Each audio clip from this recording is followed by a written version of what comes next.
Assalamualaikum warahmatullahi wabarakatuh. Kembali lagi bersama saya di sini.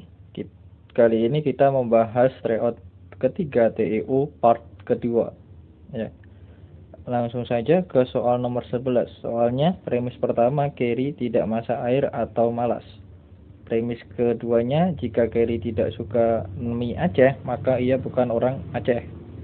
Nah, premis ketiganya jika Carrie malas, maka ia tidak suka mie Aceh. Nah, karena biasanya itu jika maka, ini kita premis pertamanya, ini P. P-nya berarti P maka Ki. Kan ini kan tidak P. Jadi misalkan P-nya itu masak air. Lalu Ki-nya itu malas. R-nya adalah orang Aceh. S-nya itu adalah mie Aceh. Nah, berarti ini kan tidak P atau Ki. Nah, berarti kan sama dengan P maka Ki. Nah, ini kan tidak S maka tidak R. Itu sama dengan R maka S. Lalu yang ini, jika Carrie malas, maka ia tidak suka mie Aceh. Berarti ini adalah sama dengan negasi malas itu adalah negasi Ki, atau tidak suka mie Aceh itu adalah tidak S. Nah, ini adalah namanya dilema destruktif ya, dilema destruktif. Nah, kesimpulan dari dilema destruktif itu adalah negasi P atau negasi R. Nah, karena tidak ada kata-kata atau, yang ada kata atau cuma yang D. Yang D itu adalah Carrie orang Aceh, berarti kan dia R, kan berarti salah. Jadi ini kita ubah jadi jika maka. Jadi ini adalah P maka tidak R. Jadi P-nya jika Carrie masak air, maka ia R-nya itu bukan orang Aceh. Itu ya. Atau bisa dibalik, jika Carrie orang Aceh, maka ia tidak masak air, gitu ya. Kan bisa ini. Oke, jadi bisa 3 ini, 1, 2, 3. Nah, yang jika Carrie masak air, maka ia bukan orang Aceh, itu mana? Ini Carrie masak air, maka ia orang Aceh, salah. Ya, berarti tinggal 2, kan orang Aceh, berarti dibalik. Jika Carrie orang Aceh, maka ia tidak masak air, berarti yang A. Oke, ini namanya dilema destruktif. Oke, kita lanjut ke soal nomor berikutnya. Oke, soal nomor 12. Jika Mutia ikut SKD, maka ia paling tidak nilainya 450.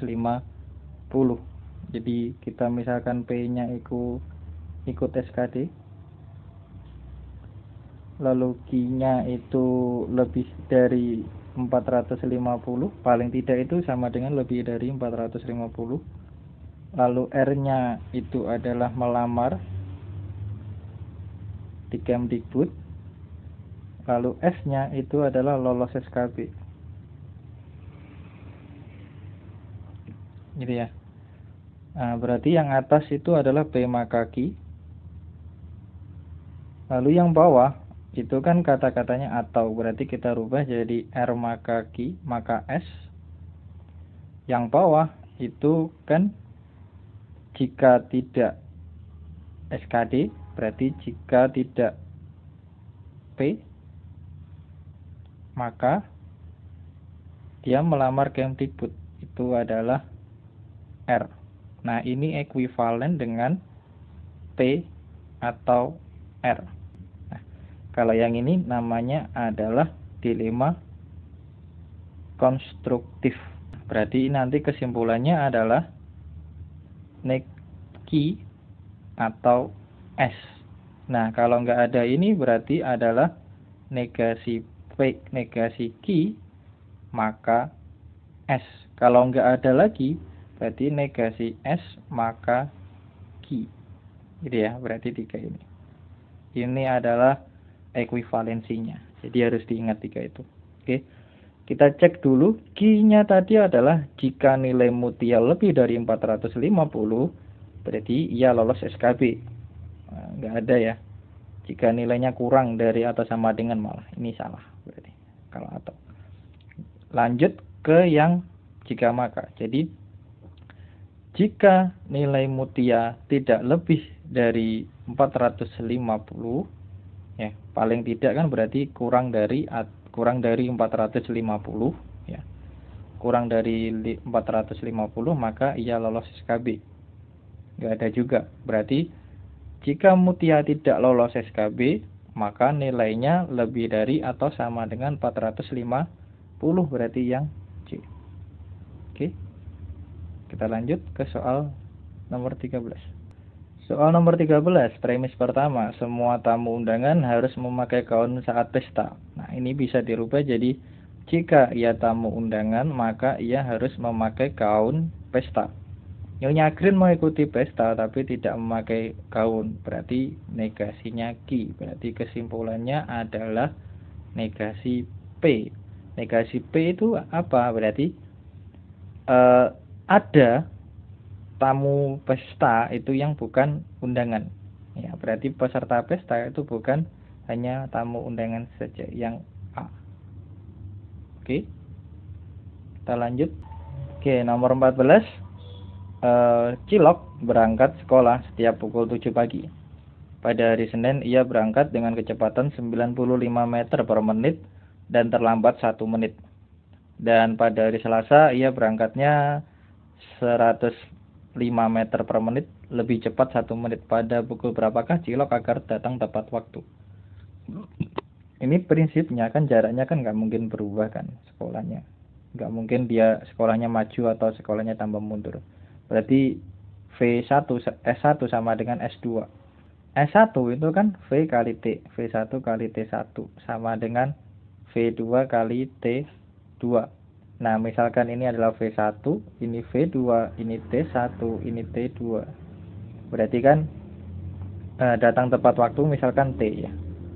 Jadi V1 itu 95, itu dikali T, ini ditambah 1 karena terlambat, sama dengan 105 dikali T min 1 karena lebih cepat 1 menit. Nah, berarti ini adalah 95T min ditambah 95 sama dengan 105T dikurangi 105. Berarti ini adalah 10T sama dengan 100 sama dengan 200.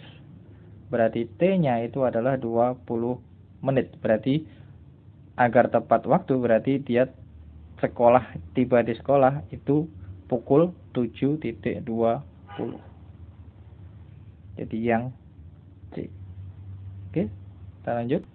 Oke, soal nomor 15 soalnya seperti itu. Cara mengerjakannya yang atas kita keluarkan 7/12, itu berarti kali 1/1 ditambah setengah ditambah 1/3, kan 36 bagi 12 kan 3, ditambah 1/4 ditambah 1/5. Yang bawah itu 4/7 nya kita keluarkan juga, jadi 4/7 dibagi 1 ditambah setengah ditambah 1/3 juga ditambah 1/4 ditambah 1/5. Nah, ini kan bisa coret karena sama. Berarti tinggal 7/12, karena ini per berarti dikali 7/4 sama dengan 49/48. Jadi yang A. Oke, kita lanjut. Oke, ini 12/4/7 ditambah 0,36 kali 8 7/3/7 tambah 0,64 87/37.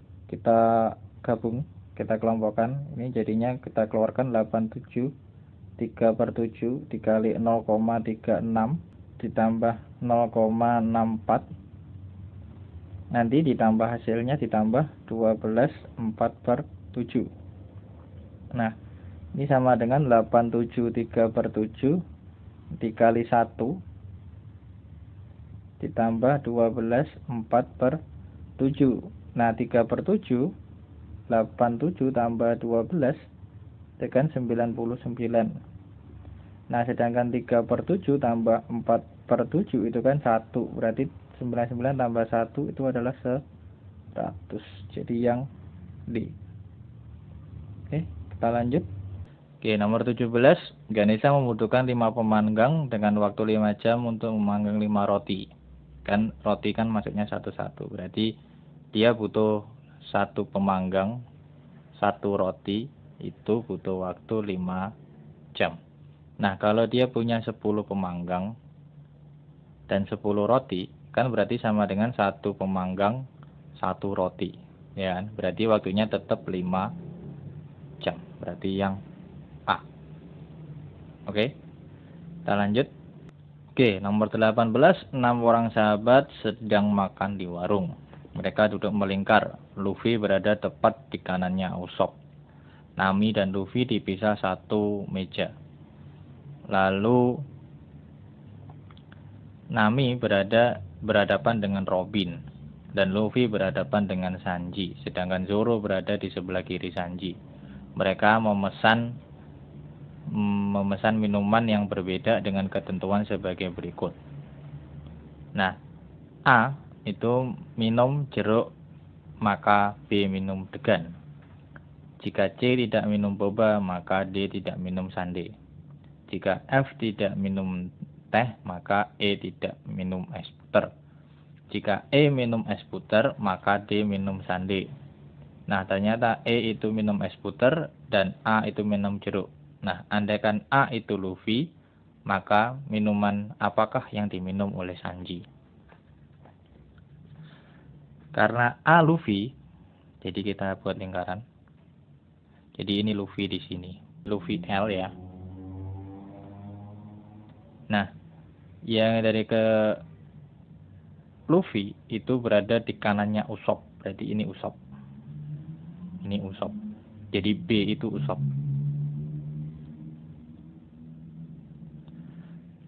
Lalu Luffy dan Nami itu dipisahkan tempat satu duduk. Mungkin Naminya di sini. Ya. Atau yang di E. Oke. Ini Nami, bisa 2 itu. Kan ini F. Nah, setelah itu Nami berhadapan dengan Robin. Nah, kalau Nami di sini kan di depannya Usopp kan nggak mungkin. Berarti kalau Nami di sini berarti Robinnya di F. Jadi yang Nami di sini sudah hilang, saya hapus.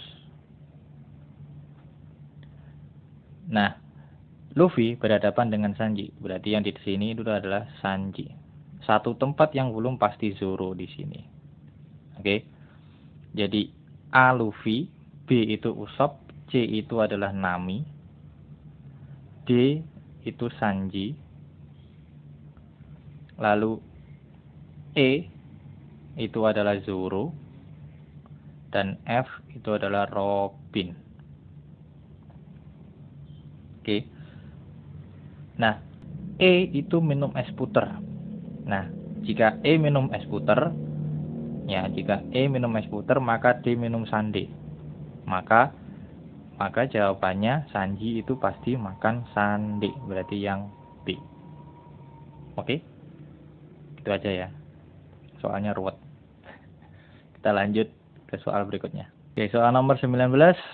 Ada 5 orang memilih satu bentuk bangun yang telah disediakan. Yaitu kasbon memilih bangun yang berbentuk segi 4. Jadi kasbon itu kalau enggak C ya D. Oke. Lalu cash itu memiliki satu sumbu simetri. Yang memiliki satu sumbu simetri itu kalau enggak B ya A.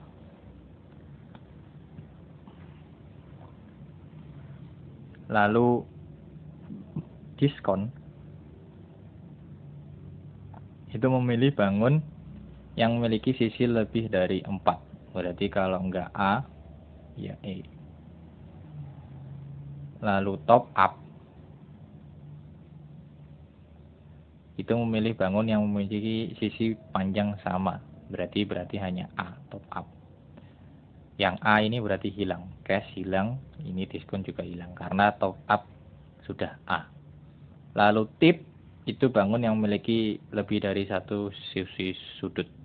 Siku-siku. Berarti tipnya itu tinggal yang D. Berarti kasbon yang C. Oke. Kita lanjut soal berikutnya, soal terakhir. Oke, soal terakhir, dalam survei terdapat 100 petani.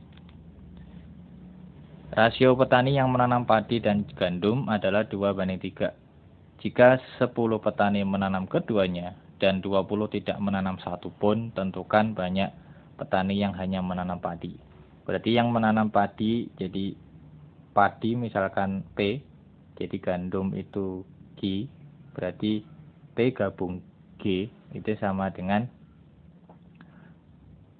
X tambah Y dikurangi 10 ditambah 20. Jadi ini kan 100 semestanya. X tambah Y dikurangi 10 ditambah 10. Berarti X tambah Y itu adalah 90. Nah, karena X dibanding Y itu adalah 2:3, maka X itu sama dengan 2/3-nya Y.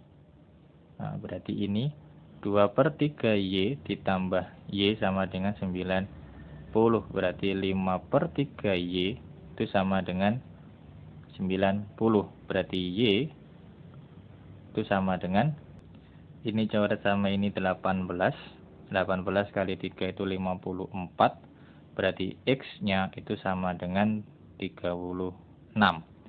Nah, karena yang ditanyakan hanya menanam padi, berarti 36 kita kurangi 10, jadinya 26. Yang B. Oke? Paham ya? Sampai di sini pembahasan tryout ketiga kali ini. Semoga bermanfaat buat kalian yang akan melakukan SKD Sekolah Kedinasan maupun CPNS. Semoga video ini bermanfaat. Ada kurang lebihnya mohon maaf. Jangan lupa like, subscribe, serta komen. Sampai ketemu di video berikutnya. Assalamualaikum warahmatullahi wabarakatuh.